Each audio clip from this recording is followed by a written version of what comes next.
Enjoy a bold new take on book coverage with this extended analysis. More than just a summary, which we do include, this feature examines how an author shapes their argument, builds influence, and earns or loses your trust.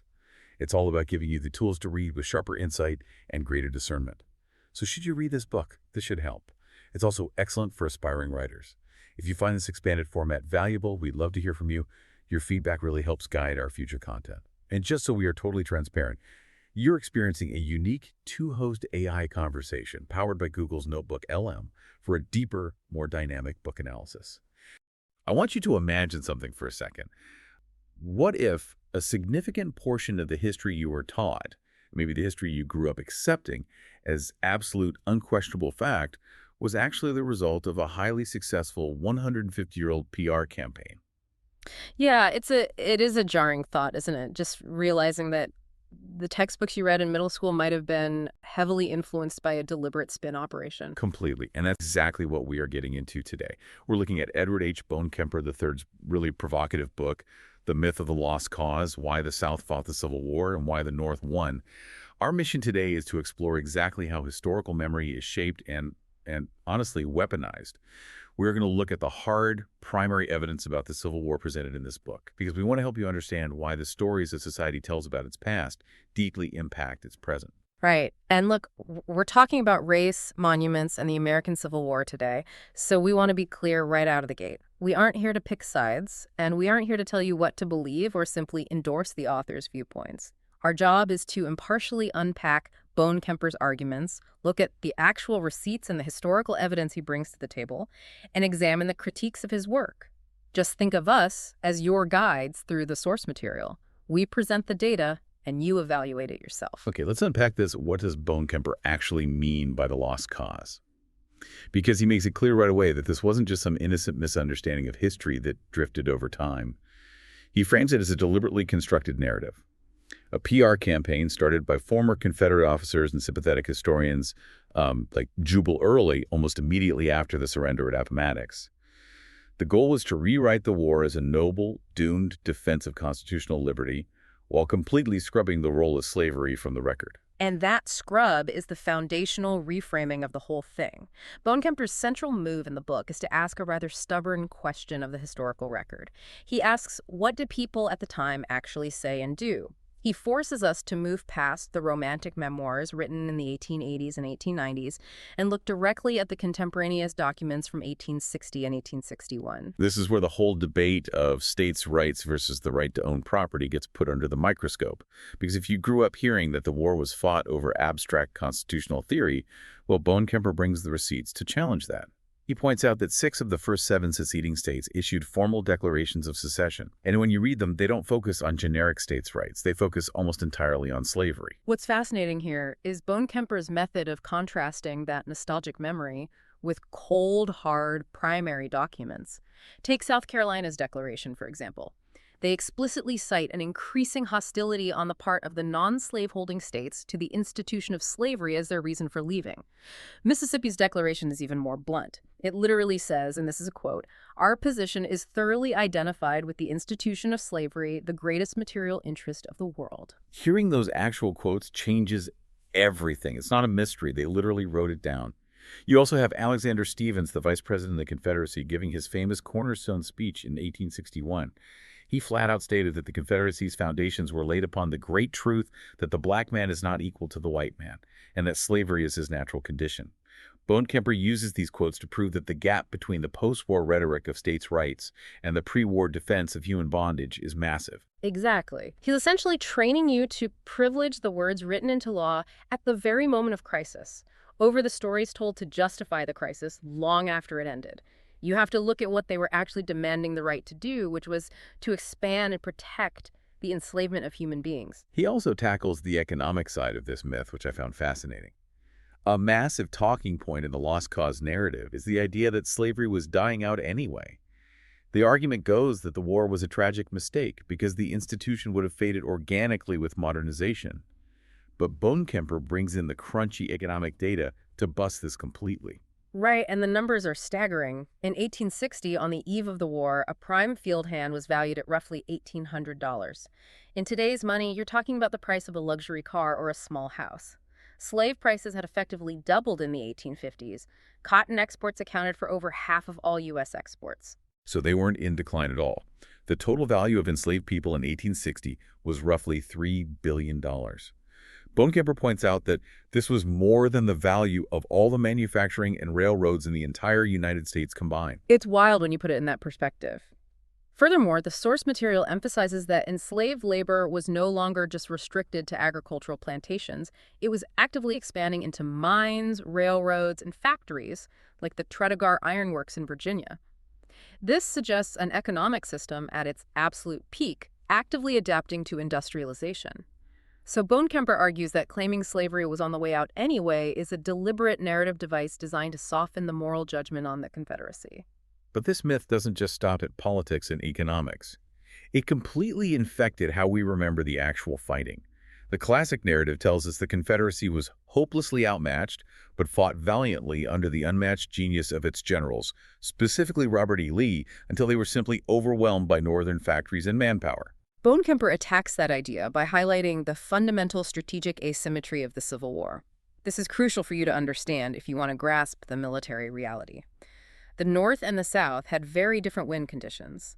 The Union had to invade, conquer, and occupy a territory roughly the size of Western Europe. That's a logistical nightmare. A massive one. The Confederacy, on the other hand, did not need to conquer the North. They didn't need to take Washington, D.C. or New York. They only needed to survive long enough to break Northern political will. They were playing defense. Right. They just had to make the war so costly, so bloody, and so exhausting that the Northern public would simply give up. And the book points specifically to the 1864 presidential election as the ultimate target. Abraham Lincoln was facing immense pressure. The Democrats were running George McClellan on a platform that essentially called for a negotiated peace. Yeah. If the South could just hold out until November 1864, Lincoln likely gets voted out, McClellan takes over, and the Confederacy gets its independence. And understanding that specific strategic condition is what makes Bonekemper's military analysis so compelling. If your only goal is to survive and run out the clock, your best military strategy is what's called a Fabian strategy. Think of it like playing the ultimate game of keep away. You conserve your manpower, you fight from heavily fortified positions, you trade space for time, and you avoid massive, costly, set-piece battles. George Washington used it brilliantly against the British. Yes, exactly. But here's the problem for the lost cause narrative. If that was the winning strategy, why didn't the Confederacy's greatest hero use it? Here's where it gets really interesting. Bonekemper uses this strategic reality to go after one of the biggest traditional military caricatures, the untarnished genius of Robert E. Lee versus Ulysses S. Grant as the clumsy, drunken butcher. Bonekemper argues that Lee actually squandered the South's absolute greatest strategic advantage. Because Lee had a severely limited pool of manpower. He could not replace his dead and wounded the way the North could. Yet instead of playing keep away, Lee repeatedly chose highly aggressive, high-casualty offensives in the Eastern Theater. Wait, if Lee is historically remembered as this tactical god, why would he abandon the one strategy that could have won them the war? Bonekemper argues it came down to Lee's own aggressive temperament and a flawed belief that he needed a decisive Napoleonic victory on Northern soil to win European recognition or crush Northern morale. But look at the results. At Antietam, Lee lost roughly 20% of his army.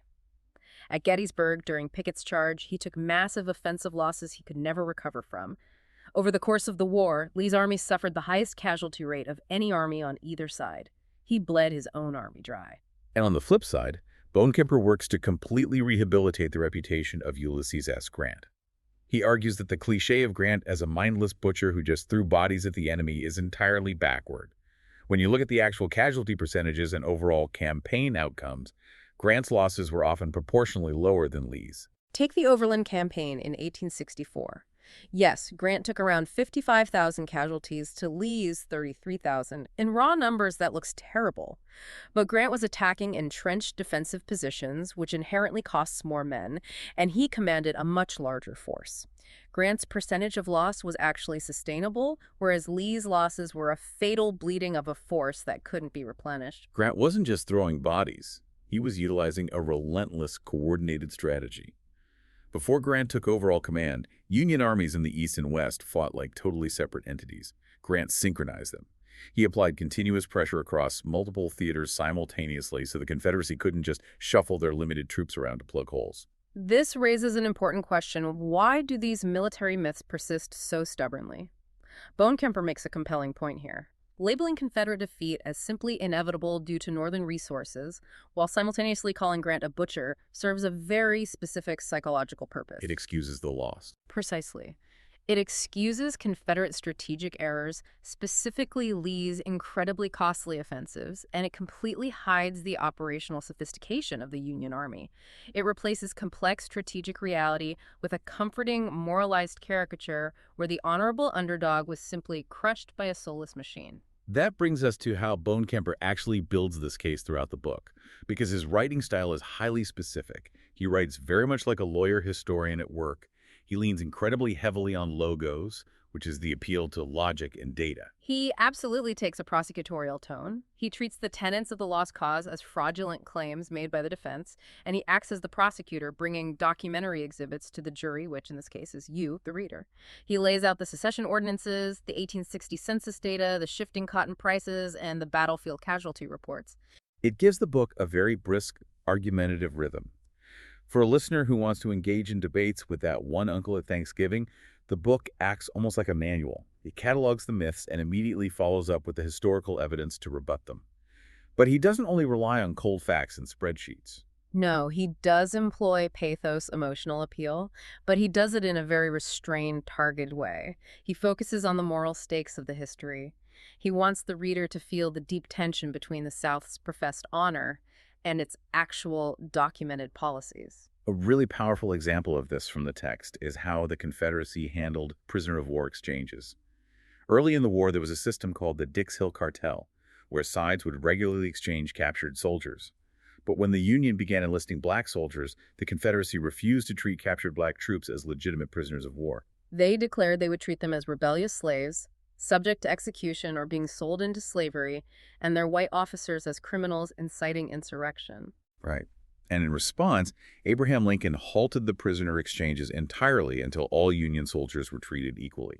The Confederacy refused to budge. They prioritized maintaining their racial hierarchy and the institution of slavery over getting their own captive soldiers back. That breakdown directly led to the massive overcrowding and horrific suffering at prison camps like Andersonville. By highlighting policies like that, Bonekemper is pushing you to see the brutal reality behind the romanticized veneer of the lost cause. When push came to shove, upholding slavery was more important to the Confederate leadership than strategic military advantage or even the lives of their own men. And as a good prosecutor, he also calls out the specific logical fallacies that uphold the lost cause discourse.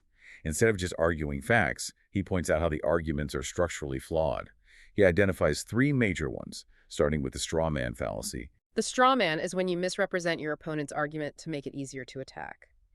In the lost cause narrative, this looks like reducing all Union motives strictly to crude economic greed, claiming the North just wanted high tariffs to protect their factories.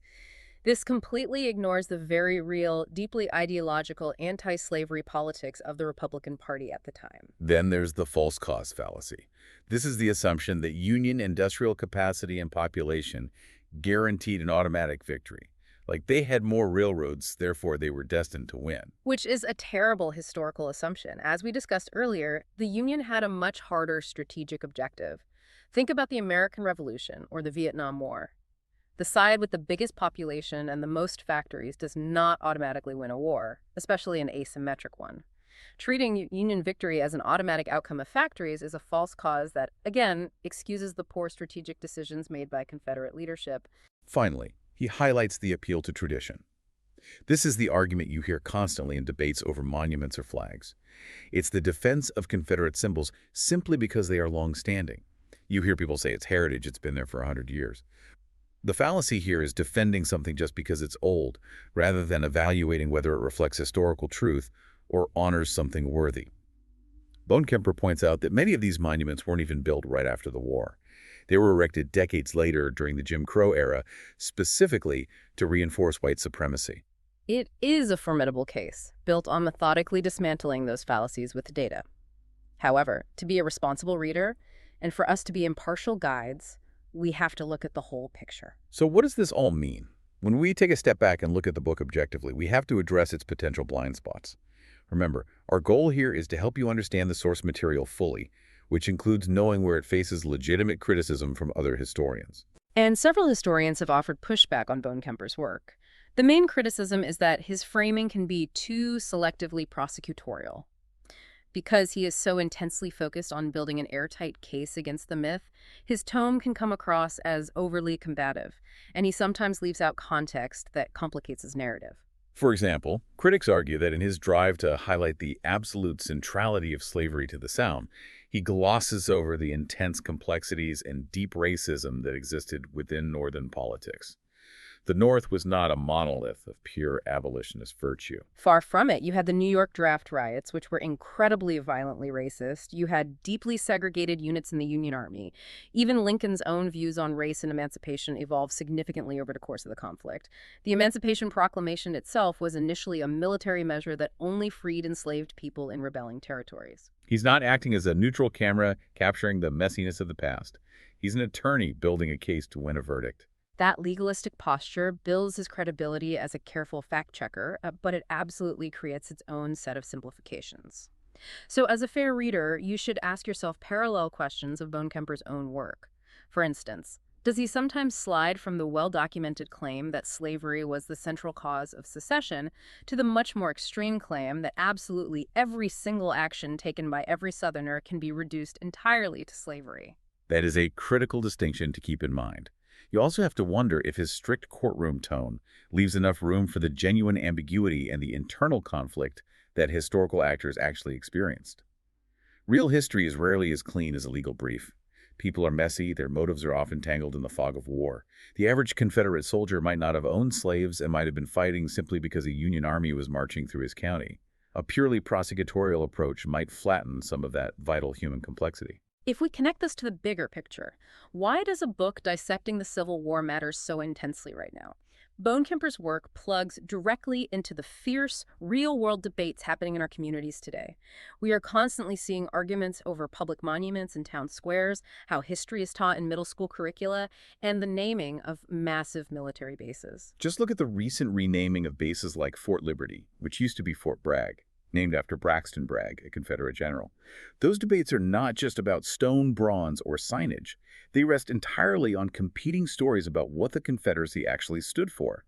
If the lost cause narrative is just harmless nostalgia, then leaving a statue up is no big deal. But if, as the source argues with extensive evidence, it is a deliberate, manufactured reframing designed to minimize the horrors of systemic slavery and distort military history, then keeping those myths alive has tangible, serious consequences. It affects how Americans view race, how they define citizenship, and how they understand justice in the present day. How a society uses memory to avoid facing injustice is a central theme you can take away from this analysis. For you listening, this is a reminder of the power of moving away from inherited slogans. It challenges you to demand documented evidence, to look for the primary sources. It asks you to reflect on the cherished narratives in your own life or in your own community and ask a hard question. Do these stories treat all individuals as fully human subjects? Or do they reduce certain people to mere background scenery in someone else's grand, romanticized tale? I want to leave you with a final provocative thought directly inspired by the source material. If we acknowledge the evidence presented here that many monuments and place names were built upon a constructed narrative specifically crafted to downplay systemic oppression, how should a democratic society handle them? Furthermore, is there a way to honor the individual physical courage of a soldier who suffered on the battlefield without implicitly endorsing the cause they served? Or does attempting to separate the individual's valor from the nation's objective always risk sliding right back into the very myth we are trying to dismantle? That is a heavy, incredibly important question to mull over. We encourage you to keep questioning the narratives around you, keep looking for those primary sources, and keep exploring the history that shapes our world today.